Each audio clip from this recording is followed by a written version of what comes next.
Good morning dear students. मैं हूं अमित भारद्वाज और आप देख रहे हैं आपका अपना प्यारा channel physics and math lover. आप लोग कैसे हैं? मैं आशा करता हूं कि आप लोग बहुत अच्छे होंगे और आपकी स्टडी, आपकी पढ़ाई काफ़ी अच्छी चल रही होगी। नीट की प्रिपरेशन काफ़ी अच्छी चल रही होगी। नहीं चल रही है तो जुट जाए, लग जाए और कुछ नाम कमाएं। ठीक है, तो आज का लेक्चर है कूलम्स लॉ पे। किस पे है? कूलम्स लॉ पे। लास्ट लेक्चर हम लोगों ने पढ़ा था आवेश के बारे में। आवेश क्या है, क्या होता है, क्या नहीं होता है। ठीक है, उनके बीच के फोर्स के बारे में पढ़ा था कि रिपल्सन करते हैं, कब अट्रैक्शन करते हैं। ठीक है, तो प्रॉपर्टी के बारे में पढ़ा था। आज हम लोग क्या पढ़ेंगे? कूलम्स लॉ पढ़ेंगे। क्या पढ़ेंगे? Coulomb's law. लेकिन बिफोर कूलम्स लॉ से रिलेटेड जो आवेश के कुछ पॉइंट हैं उसको हम लोग डिस्कस करते हैं। हम लोगों ने लास्ट लेक्चर में चार्ज के बारे में पढ़ा था और बोला था कि इट इज इंट्रिंसिक प्रॉपर्टी।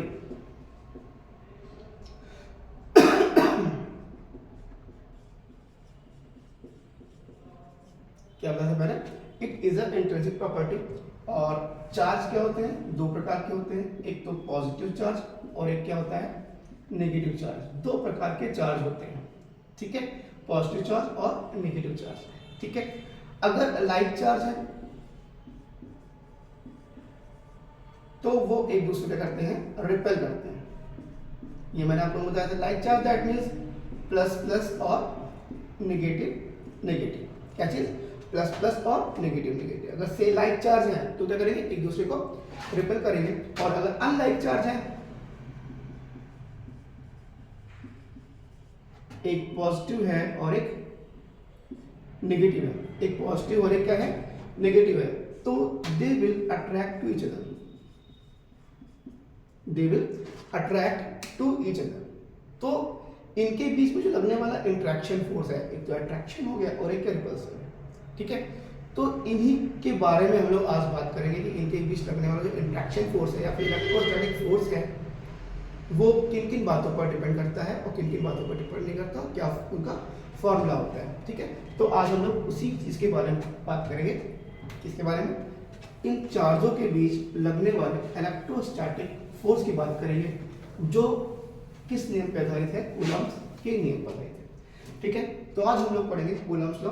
तो write down the heading coulomb का नियम। Coulomb's law. ठीक है, कूलम लॉ क्या है? दो चार्ज, कोई भी लीजिए, दो चार्ज Q1 और Q2। क्या चीज यहां दिखाई दे रहा है? लाइट पड़ रहा है। Q1 Q2 दो चार्ज है और उनके बीच डिस्टेंस कितनी है? स्मॉल r है। अगर दो स्थिर आवेश, दो स्थिर बिंदु आवेश, ठीक है, पास पास r दूरी पर रखे हुए हैं तो उनके बीच या तो फोर्स ऑफ अट्रैक्शन होगा या तो फोर्स ऑफ रिपल्सन होगा, कुछ भी होगा अकॉर्डिंग टू द चार्ज। कि चार्ज कैसे है उसके अकॉर्डिंग इनके बीच में फोर्स ऑफ रिपल्सन, अट्रैक्शन या फिर इंटरेक्शन होगा इनके बीच में। ठीक है, तो इनके बीच जो वर्किंग कर रहा है इलेक्ट्रोस्टैटिक फोर्स, जिसको लोग विद्युत स्थैतिक बल बोलते हैं। ठीक है, इलेक्ट्रोस्टैटिक फोर्स बोलते हैं। तो जो इलेक्ट्रोस्टैटिक फोर्स है इनके बीच, इलेक्ट्रोस्टैटिक फोर्स इन आवेशों की मात्राओं के गुणनफल के अनुक्रमानुपाती होता है। दैट मीन्स क्या होता है कि दो इलेक्ट्रोस्टैटिक फोर्स है that is directly proportional to the multiplication of the charges, multiplication of the amount of charges. ठीक है, तो कहने का मतलब है कि इलेक्ट्रोस्टैटिक फोर्स है between to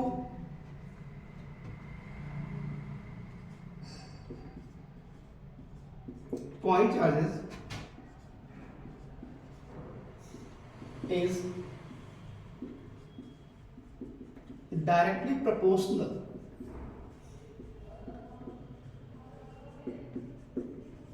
to the multiplication of the amount of charges, ठीक है, multiplication of the amount of the charges, कि इनकी जो अमाउंट है उनके डायरेक्ट प्रोपोर्शनल होता है। That means f is directly proportional to, sorry, f is directly proportional to q1 q2, f is directly proportional to q1 q2, यानी amount जितना ज़्यादा होगा इनके बीच में जो फोर्स ऑफ अट्रैक्शन है, फोर्स ऑफ अट्रैक्शन है वो भी क्या होगा, ज़्यादा होगा। क्लियर है? चलो, और क्या बोल रहे हैं, और कूलॉम का नियम ये कह रहा है कि जो इनके बीच इलेक्ट्रोस्टैटिक फोर्स है, इनके बीच में जो डिस्टेंस है, इनके बीच जो डिस्टेंस है उसके इनवर्सली प्रोपोर्शनल है, उसके स्क्वायर के, सॉरी, स्क्वायर के इनवर्सली प्रोपोर्शनल है। ठीक है, क्या चीज, जो इलेक्ट्रोस्टैटिक फोर्स है inversely proportional to the square of the distance between them and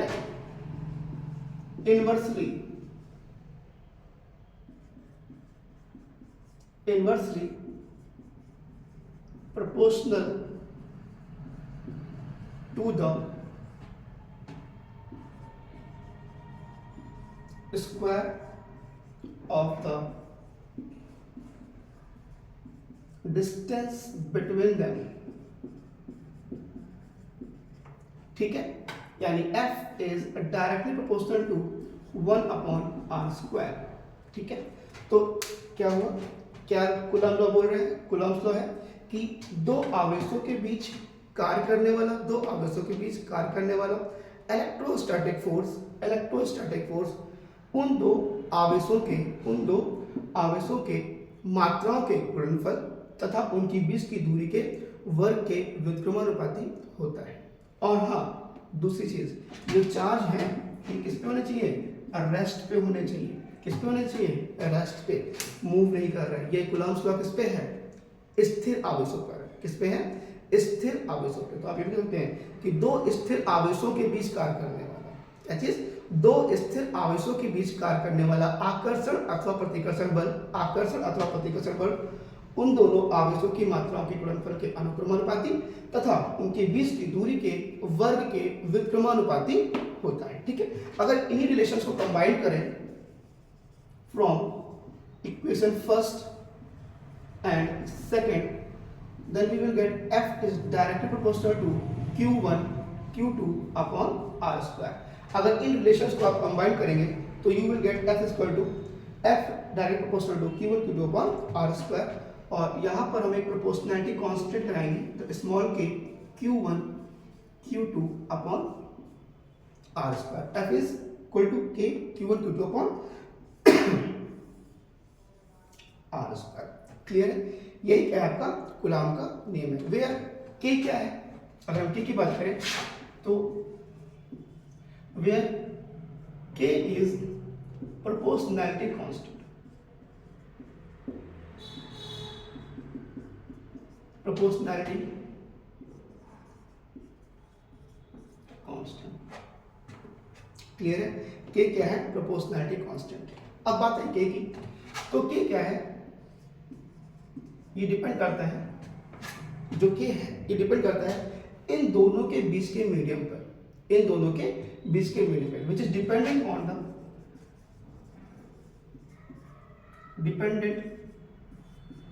on the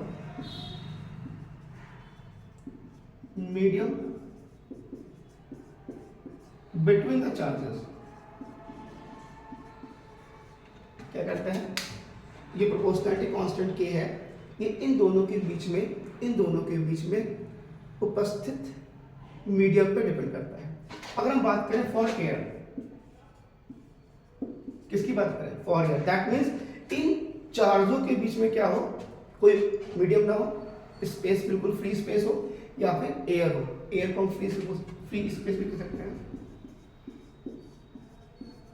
क्या हो, फ्री स्पेस हो। ठीक है, तो क्या होगा, in SI the value of K is equal to 9 into 10 की पावर 9। क्या होता है, K इज इक्वल टू 9 10 की पावर 9। अगर इसकी यूनिट निकाला जाए तो with the help of this formula we can derive the unit of the K, तो that will be newton metre square upon coulomb square. Newton metre square per coulomb square. ये क्या हो गया आपका के की यूनिट। ये क्या हो गया के की यूनिट। तो फुल फॉर्मूला क्या जाएगा एफ स्क्वायर टू 9 इंटू 10 की power 9 Q1 Q2 upon r square. ठीक है, एफ स्क्वायर 9 10 की power 9 Q1 Q2 upon r square. अगर हम बात करें इन सीजीएस, अगर हम बात करें सीजीएस की, तो अगर सीजीएस की बात करें तो के इक्वल टू होता है 1। के इक्वल टू क्या होता है 1। वहां न्यूटन के स्थान पे आप डाइन कीजिए, ठीक है, और centimetre square per coulomb square. ठीक है, dyne centimetre square per coulomb square. ठीक है, तो आप के इक्वल टू 1, तो formula will be Q1 Q2 upon r square. Clear? आया समझ में नहीं आया? तो कूलम का नियम क्या है, दो स्थिर बिंदु आवेशों के बीच कार्य करने वाले आकर्षण अथवा प्रतिकर्षण बल पर नियम है। ठीक है, ये डिपेंड किस पे करता है, इन आवेशों की मात्रा पर डिपेंड करता है। आवेश की मात्रा जितनी ज्यादा होगी इनके बीच कार्य करने वाला आकर्षण अथवा प्रतिकर्षण बल उतना ही ज्यादा होगा। अब ये जितने पास में होंगे वो बल भी उतना ही ज्यादा होगा। इलेक्ट्रोस्टैटिक फोर्स किस पर डिपेंड करेगा, इनके बीच के डिस्टेंस पे। डिस्टेंस कम तो इलेक्ट्रोस्टैटिक फोर्स क्या ज्यादा, डिस्टेंस ज्यादा तो इलेक्ट्रोस्टैटिक फोर्स कम। ठीक है, तो ये क्या है आपका कूलम का नियम है। यहाँ पे एक चीज हम लोग और कर सकते हैं, के की जो वैल्यू है,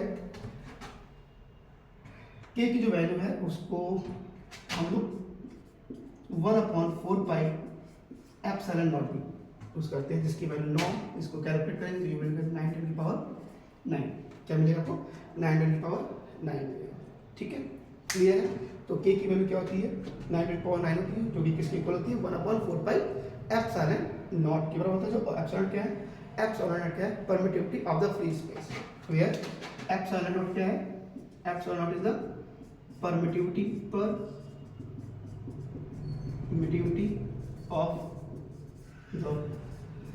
फ्री स्पेस ठीक है, जो वैल्यू ऑफ के है वो क्या होती है 1/4 पाई एप्सिलॉन नॉट 9 इंटू 10 की पावर 9, और एप्सिलॉन नॉट को जहाँ एप्सिलॉन नॉट क्या है permittivity of the free space. Clear? चलिए, तो आई होप आप लोगों को ये कूलम का नियम समझ में आ गया होगा। इसको आप पॉज करके नोट कर लीजिए। ठीक है, हटाओ। ठीक है, तो ये हो गया कूलम्स लॉ हो गया। अब हम लोग पढ़ेंगे कि अगर इन दोनों आवेशों के बीच में, अभी हम लोगों ने क्या पढ़ा, अभी हम लोगों ने पढ़ा कि जो आवेशों के बीच में फ्री स्पेस है, क्या है आवेशों के बीच में फ्री स्पेस है। और मैंने आपको बताया कि जो के की वैल्यू है, जो के की वैल्यू है वो डिपेंड किस पे करती है, इन दोनों के बीच में के मीडियम पे डिपेंड करती है। तो right on the heading for free medium, sorry for any medium. तो कहने का मतलब क्या है कि अगर इन्हीं चार्ज के बीच में Q1 चार्ज और Q2 चार्ज के बीच में अगर हम कोई मीडियम डाल दें, कोई भी हम लोग डाइलेक्ट्रिक मीडियम डाल दें, तो क्या होगा, जो फॉर्मूला है that will be F is equal to 1/4 pi epsilon, क्या चीज epsilon Q1 Q2 upon r square. ठीक है, अब ये एप्सिलॉन क्या है, अगर हम एप्सिलॉन की बात करें तो ये है परमिटिविटी ऑफ द मीडियम। ये क्या है परमिटिविटी ऑफ द मीडियम। अब ये क्या करता है, मीडियम क्या करता है, मीडियम क्या करता है परमिट करता है, क्या करता है परमिट करता है। ये परमिट करता है कि इन दोनों के बीच में कुछ भी इंटरेक्शन हो, प्यार हो, है ना, दुश्मन हो, लड़ाई हो, झगड़ा चल रहा हो, कुछ भी हो, फोर्स ऑफ अट्रैक्शन हो या फिर रिपल्सन हो, तो क्या करना है, उस फोर्स ऑफ अट्रैक्शन को कम करना है या फिर उस फोर्स ऑफ रिपल्सन क्या करना है, रिपल्सन क्या करना है, कम करना है। कुछ भी हो उसको क्या करना है, आपको डिक्रीज करता है एज अ विलन। ये क्या करता है, परमिट करता है कि इनके बीच में लगने वाले फोर्स को आप क्या करो, कम करो। ठीक है, चलिए, तो ये हो गया एप्सिलॉन क्या हो गया, परमिटिविटी ऑफ द मीडियम। और एप्सिलॉन इक्वल टू क्या होता है एप्सिलॉन नॉट के। एप्सिलॉन क्या होता है? Epsilon is equal to epsilon naught K. तो अगर यहाँ के की वैल्यू निकालोगे तो you will get the epsilon naught upon epsilon naught. क्या मिलेगा? Epsilon upon epsilon naught. इसी को हम लोग एप्सिलॉन आर भी कहते हैं। क्या होता है? Relative permittivity of the medium. ये क्या है? Relative permittivity of the medium. Epsilon r क्या है? Relative permittivity of the medium. उसी को हम लोग के से रिप्रेजेंट करते हैं और इस के को हम लोग क्या बोलते हैं? Dielectric constant. क्या कहते हैं? डाइइलेक्ट्रिक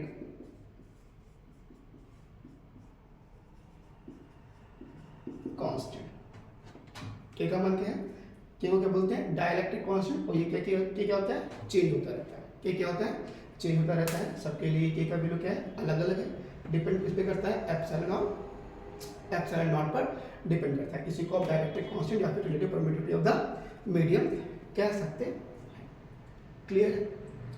इसमें कुछ पूछना है तो इसके अकॉर्डिंग अगर फॉर्मूला देखा जाए तो F is equal to 1/4 pi epsilon naught K. Epsilon के स्थान पे कर देंगे epsilon naught K Q1 Q2 upon r square for air या फिर free space value of k is equal to 1। तो you will get the answer 1/4 pi F is equal to 1/4 pi epsilon naught Q1 Q2 upon r square. Clear है? आज समझ में नहीं आया तो अगर किसी मीडियम में किसी आवेश के बीच में कोई मीडियम हो तो फुली होना चाहिए, है ना, पार्शियली नहीं फुली। तो फॉर्मूला क्या हो जाएगा? वो F equal to 1/4 pi epsilon K Q1 Q2 upon r square, where K is the dielectric constant of the medium. K is the dielectric constant of the medium. I hope आपको समझ में आया होगा। इसको आप नोट कर लें pause करके।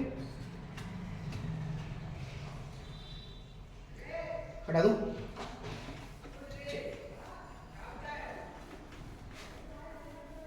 ठीक है। अगर यहाँ पर इन आवेशों के बीच में अगर हम क्या पार्शियली फील्ड करें, क्या करें? पार्शियली फील्ड करें तो क्या होगा? फॉर एग्जांपल ये Q1 और Q2 है और यहाँ पार्शियली फील्ड है। जो मीडियम है वो फुल्ली नहीं है, पार्शियल फील्ड है और जिसकी जो चौड़ाई T है और इनकी बीच कितनी है?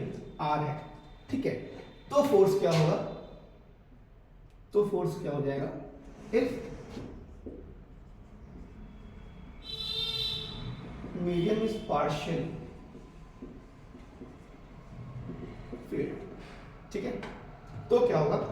F is equal to 1/4 pi epsilon naught 1/4 pi epsilon naught Q1 Q2 upon R minus t plus under root t K q whole square. तो with the help of this formula R minus t plus under root t K की whole square, इस फॉर्मूले की तरह से हम इनके बीच में अगर पार्शियली फील्ड है, पूरा कंप्लीट नहीं पार्शियली फील्ड है, तो इस फॉर्मूले की तरह से हम इनके बीच में फोर्स ऑफ अट्रैक्शन कर सकते हैं, कैलकुलेट कर सकते हैं। ठीक है, चलिए हटा दो इसको।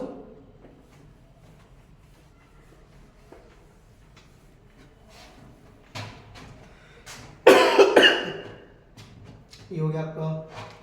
और व्हाट, चलिए वेक्टर फॉर्म पढ़ते हैं। Vector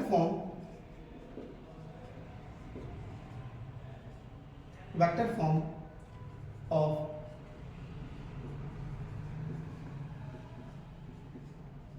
Coulomb's law, vector form of the Coulomb's law. Clear है? तो vector form of the Coulomb's law की बात करें तो हो जाएगा आपका, अगर दो चार्ज हैं, एक है व्हाट Q1 और दूसरा क्या है Q2 है।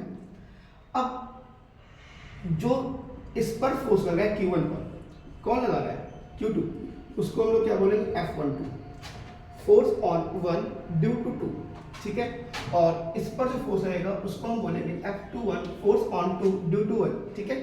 एक पर दूसरे कारण, दूसरे पर पहले कारण फोर्स, ठीक है। और हाँ, दूसरी चीज समझ लीजिए, जो फोर्स ऑफ इंट्रैक्शन होता है वो इनको मिलाने वाली रेखा के अलोंग होता है, ठीक है। इनको मिलाने वाली रेखा के अनुदिश होता है। ऐसा कभी नहीं होता है कि ये वाला फोर्स इस पे इधर लगा रहा है, ये वाला फोर्स इधर लगा रहा है, ऐसा कभी नहीं होता है। इनको मिलाने वाली जो रेखा है, जो कॉन्टेक्ट लाइन है, उसी के अलोंग रहता है, उसी के अलोंग रहता है। यानी F21 इधर रहेगा और F12 इधर रहेगा, ठीक है। इनके बीच की डिस्टेंस कितनी है? R है। और अगर इसको हम निकालें वेक्टर फॉर्म में तो R12 और R21, R12 और R12 हम लोग कह सकते हैं, ठीक है। ये इनके बीच की डिस्टेंस है। चलिए इसको लिखते हैं हम लोग वेक्टर फॉर्म। तो वेक्टर फॉर्म आप लोगों ने F equal to F12 equal to 1/4 pi epsilon naught Q1 Q2 upon R12 square, ठीक है। अगर हम इसकी बात करें, ये क्या है? आपका मैग्नीट्यूड फॉर्म है। क्या है? मैग्नीट्यूड फॉर्म है, मैग्नीट्यूड। तो इसको हमें वेक्टर फॉर्म में कन्वर्ट करना है। तो आप लोगों ने क्लास 11 में एक टॉपिक पढ़ा था, तो यूनिट वेक्टर। और यूनिट वेक्टर क्या था? Unit vector equal to mod A, sorry mod नहीं, vector A hat vector A upon mod A. क्या होता है? यूनिट क्या होता है? Unit vector vector A upon mod vector A. तो ये क्या करता है? ये आपको डायरेक्शन देता है। यूनिट क्या होता है? किसी भी फिजिकल क्वांटिटी को ये क्या करता है? तथा दिखाता है, डायरेक्शन देता है ना। तो अगर यहाँ पर हम दिखाना चाहें तो यहाँ पर हम इसकी हेल्प से लिख सकते हैं R12 क्या, और यही क्या होगा? R12 क्या क्या होगा? इस फोर्स का डायरेक्शन होगा, ठीक है। इसको हम ढंग से लिख लेते हैं, ओपन करके 1/4 pi epsilon naught Q1 Q2 R12 क्या इक्वल स्क्वायर इनटू, इसको इस फॉर्मूले से हम ओपन करेंगे R12 vector upon R12 mod. Clear है? तो 1/4 pi epsilon naught Q1 Q2 upon R12 cube और यहाँ पे R12 वेक्टर। इसी को हम लोग क्या बोल सकते हैं? Vector form of the Coulomb's law. यही क्या है आपका? Vector form of the Coulomb's law. अब यहाँ बात आई R12 की, तो R12 को हम लोग ऐसे भी लिख सकते हैं, R12 equal to R2 minus R, ठीक है। R12 क्या होता है? R2 माइनस R1, ठीक है। बाद वाला माइनस पहले वाला, R2 माइनस R1। तो यहाँ पे जहाँ भी ये R12 है वहाँ पे हम लोग R2 माइनस R1 भी लिख सकते हैं। तो it will be 1/4 pi epsilon naught Q1 Q2 upon R2 minus R1 cube और R1 माइनस R। क्लियर है? कुछ भी इसके अंदर पूछना है? Any question, any doubt? Clear है? ठीक है। It is a vector form. इसी को देखते हुए हम लोग क्या करेंगे? F21 लिखेंगे। Sorry,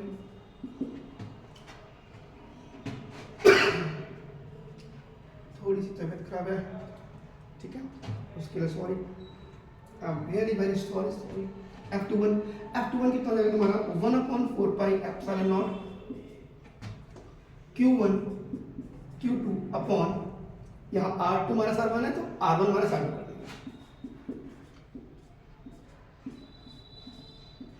into R1 minus R2। Clear है? कुछ पूछना है इसके अंदर? तो ये क्या है? Vector form of the Coulomb's law है। आई होप आप लोगों को समझ में आ गया होगा, ठीक है। चलो, तो नेक्स्ट हेडिंग है super position principle of the charges.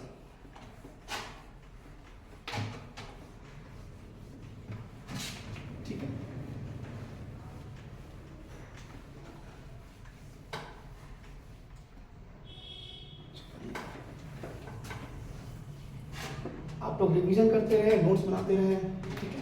चलिए, प्रिंसिपल ऑफ सुपरपोजिशन,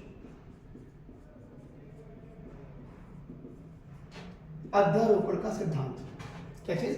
अध्यारोपण का सिद्धांत। ये क्या है कि अगर कोई एक चार्ज है,